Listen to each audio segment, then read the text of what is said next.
Happy Sunday. As usual, every Sunday we are recording our podcast. I have with me Rafa, right? Where are we, Rafa? This is the opera of Almaty. It's named after Abay, who was like the biggest poet and one of the most famous artists of Kazakhstan. And it's a very interesting place because they do ballet shows and opera shows. They have like seasons. And when you go there, it's like traveling in time, like 100 years ago. Everyone is wearing so fancy clothes and stuff. If you come to Kazakhstan, you should come to a show at least once. Yes, and look at what we're wearing today, Rafa. What are you wearing? Where are all your jackets and everything? You're not wearing jackets anymore. Tell us about the weather today. Yeah, the weather is so nice today. Spring is here finally. Sima is over. Sima is winter, no? Sima is winter. Yes. So yeah. Yes, it's winter is finally over. It's so nice and everything. Yes, we're gonna shoot today. Testing. We are prepping right now to shoot our content. So you know how we shoot our content. We use ChatGPT, guys. So what I usually do is I'll send a prompt that say that we're planning to shoot somewhere nearby Abay Theater. And then I will say that give me the detailed content plan for Ep.7. And then ChatGPT will usually give me like a breakdown. Yeah. It's like a storyboard, a storyline, and also a little bit of script. But most of the time, Rafa and I will just do it naturally. This is what we learned from Loredana. Lorena always say that. No, don't follow. If you follow script, it feels a bit off. For me, I just look at it, I just have a bit of idea and I know what to say. I will say it in my own words and Rafa will say it in his own words. So now we're prepping for that. And such a nice background today. 2 hours later. 1,000 years later. Hello, welcome back to Not Like Us, Beyond the Classroom. This is Ash Rafa. and as usual, every Sunday we meet together and record a podcast. And if you've been following us, which episode is this? It's episode number 7, guys. Oh my god, I can't believe we've been shooting 6 episodes. Yeah, we have already posted a lot of content, a lot of episodes, and now we are moving on, right? So this week topic, we're gonna talk something that is dear to Rafa's heart because Rafa is someone who always travel, and I also always travel, but I haven't traveled as much as he is. We're gonna talk about short and global careers, like what are the things that because we've been traveling a lot for study and for work. What are things are a bit different, right? What else, Rafa? Yeah, I think traveling is something that a lot of people look at like, oh, it's very like fancy, or I don't know. That's something that a lot of people say that they want to do.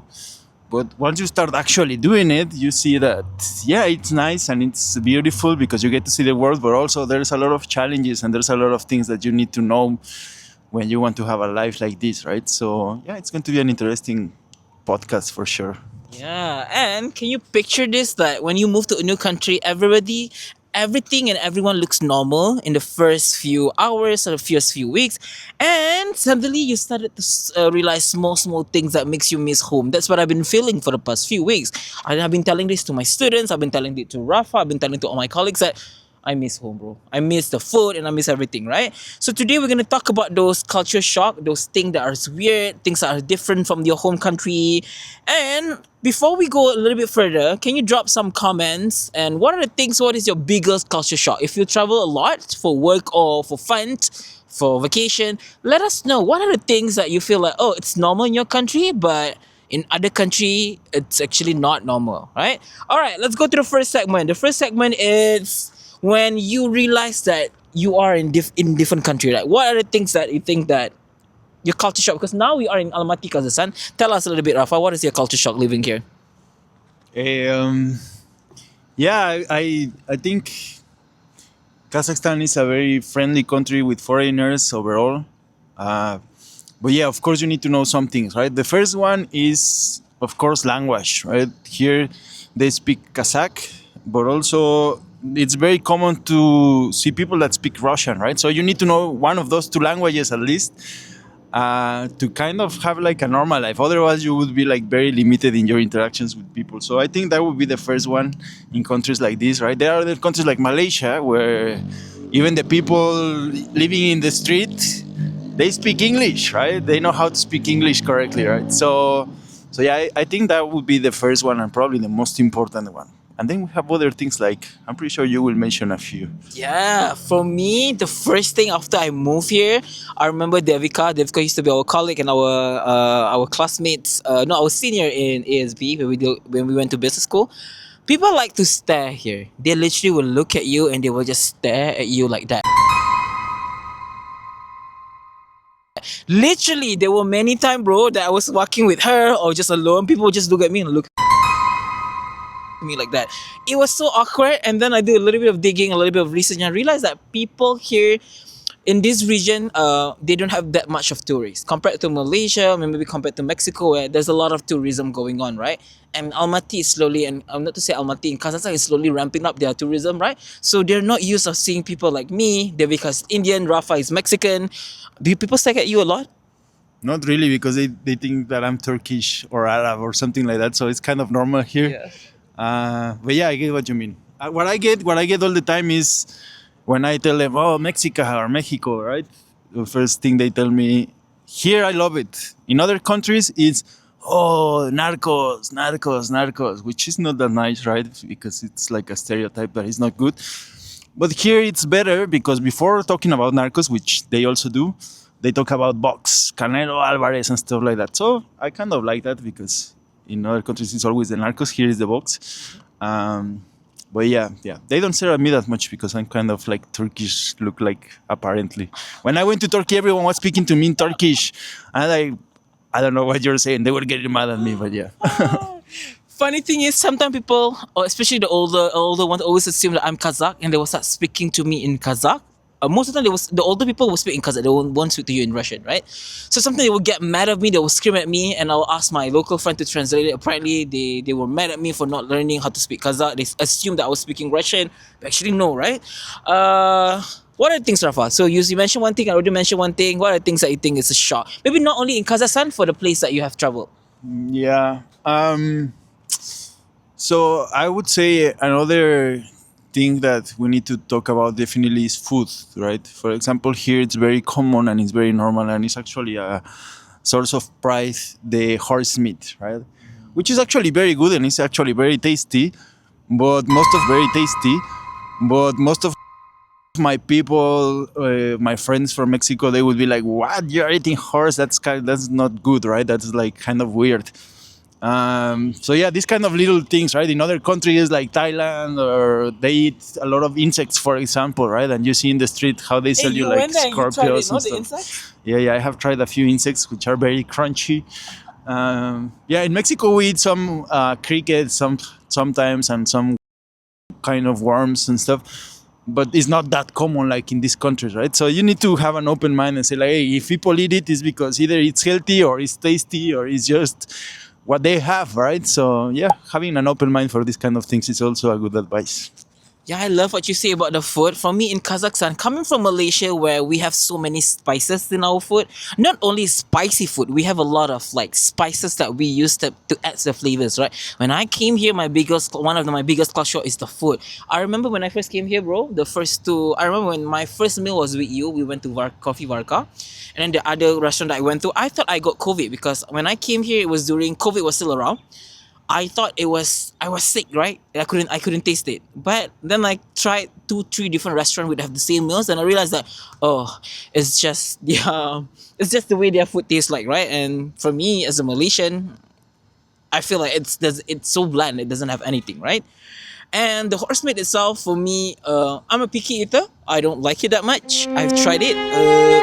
I don't feel bad. Nothing wrong with it. I mean, like if you eat it, it's good, right? And another shock for me is the office culture here. So when I first came and working, for us, we sit in the room with all the lecturers, and then you have the admin people, which is the marketing people. You have the finance, everything. Every time I go there, it's always so silent, right? Have you ever been to a marketing room that is silent? I don't know.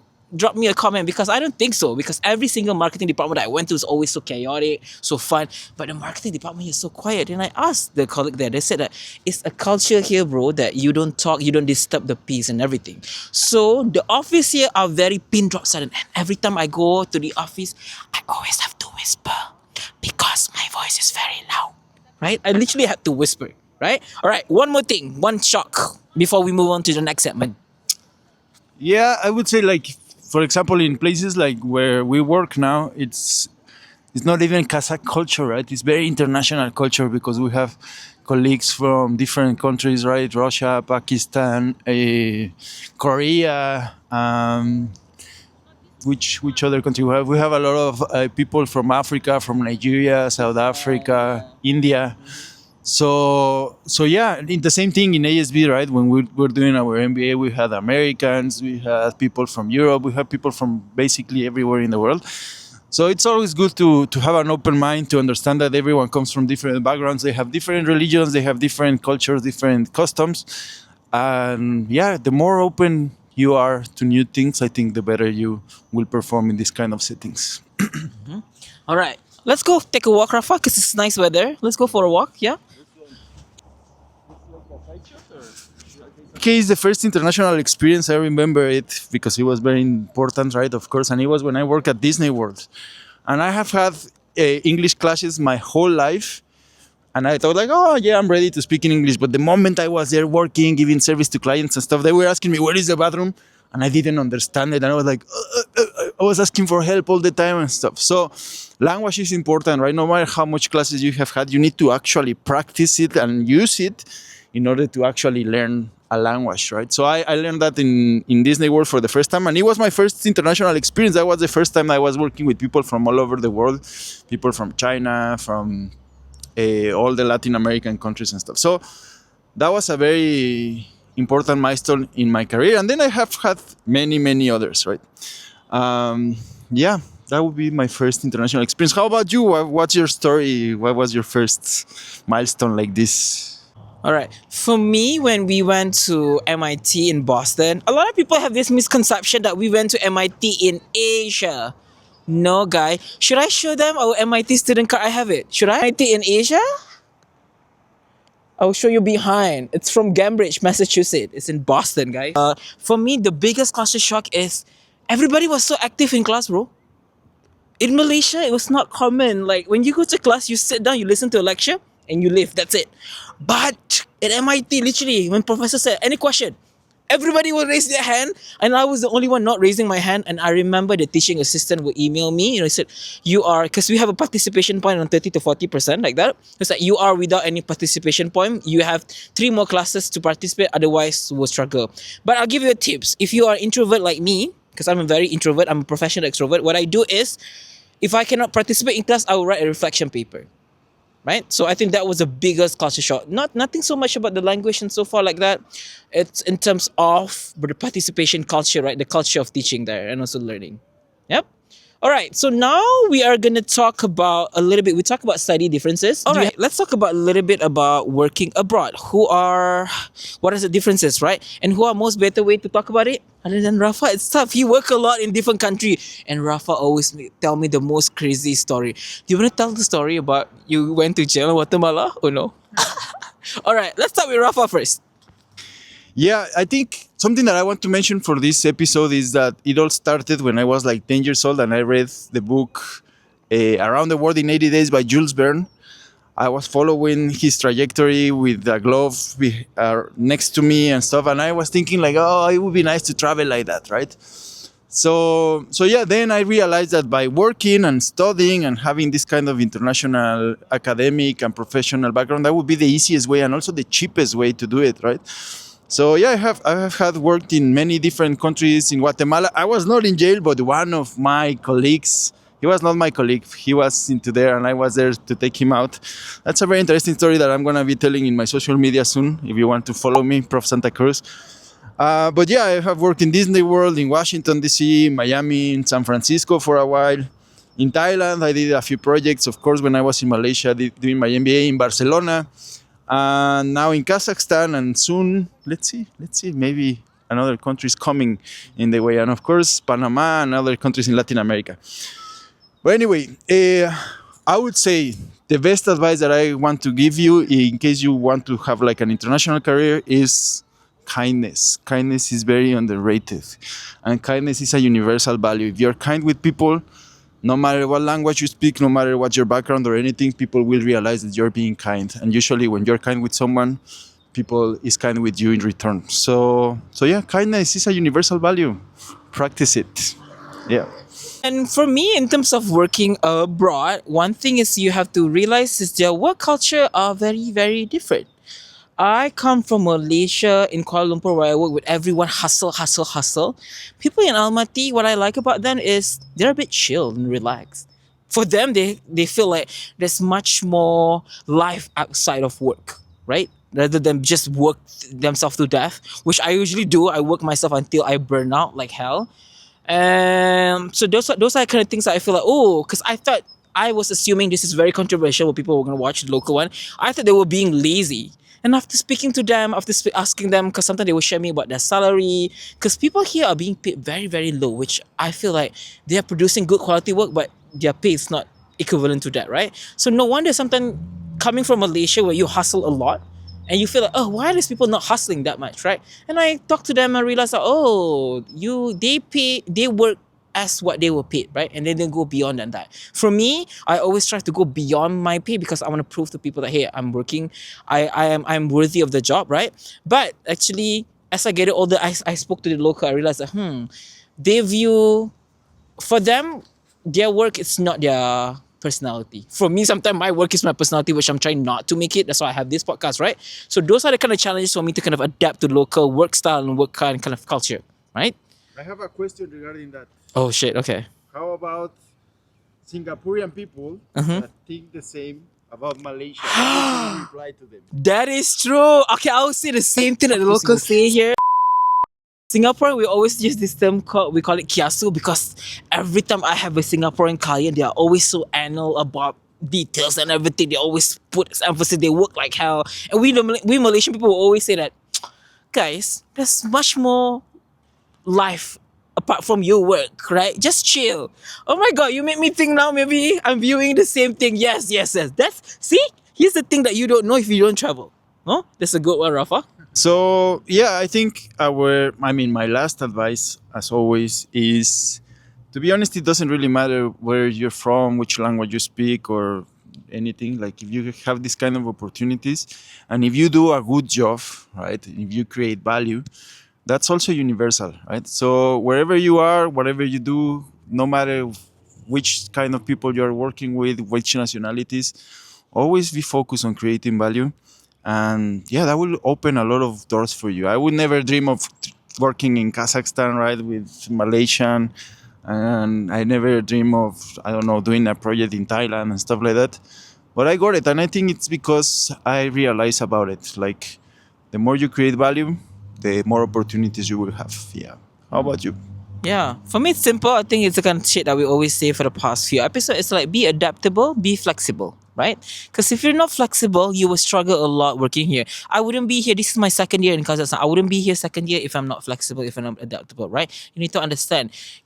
Every time you have this disagreement with your colleague, which I'm telling this, as I was saying this, I'm also reflecting of my kind of like disagreement I had. I always look at beyond their culture, like say, how are they being raised? Right? How is their work style culture in their country, right? Maybe in Korea it's different, in South Africa it's different, in Pakistan it's different, in the US it's different, right? So always have that kind of empathy as well to understand where people are coming from, right? If you are adaptable, you are flexible, and you have high empathy towards people, I think you'll be fine, right? That's correct. Mhm. Yeah. And the world is really, really big to always be in the same place. If you think like me, I think it's a good time to start working on it and start making your plans to move around. Now they have a lot of opportunities. There is even digital nomad visas and stuff. So yeah, that Yep. would be it. Exactly. Okay, for the music of the week, this is a cool place to record it, right? Because we're next to Abay, who is one of the most important artists in history of Kazakhstan, and that's the opera named after Abay. Anyway, the song that has always, like, no matter how much times I've listened to it, it always gives me chills and it always motivates me. It's called Below My Feet by Mumford and Sons. If you don't know it, I really recommend you to listen to it, especially if you're a traveler. It talks about how important it is to keep yourself being yourself, no matter where you are, and the importance of serving others, right? And it's a beautiful song. It's a great band, Mumford and Sons, Below My Feet. Check it out. How about you, Mr. Ash? Me, very simple. I've been listening to a lot of Charlie XCX's her Bread album, and for this week, I'm listening Von Dutch. The lyric is like, I'm your number one, because of course I'm your number one, guys. That's why I hope you will click like, subscribe, guys. Please, bro, 70% of our viewers are not subscribed. Guys, please subscribe to the channel. If you don't subscribe, how do you think we're gonna keep producing more content? Right? Click subscribe, click like, and put comments, right? So Von Dutch by Charlie XCX, right? We are at the end of our podcast. Hey, one idea that I wanted to share. I always forget one idea that I wanted to share, and the idea is my grandpa. His farthest travel was to Mexico City from Aguascalientes. That's where we are from, right? His name was Rafael I. Then Rafael II, who was my grandpa, he traveled around the country and he was riding bikes and stuff. So he traveled a lot inside Mexico, but never outside of Mexico. Then my dad knows like 8-9 countries, right? Because of work and stuff like that. And now I have had the opportunity to travel to much more countries. So it's a trend. Of course, there's hard work, there's professionalism, there's work ethics behind that, right? There's our own family culture. But now we have a lot of opportunities to do it, right? And it's going to be increasing every time more and more. So yeah, this is a good time to be a traveler, and especially a professional traveler. That's what I wanted to say. Do you have any last idea?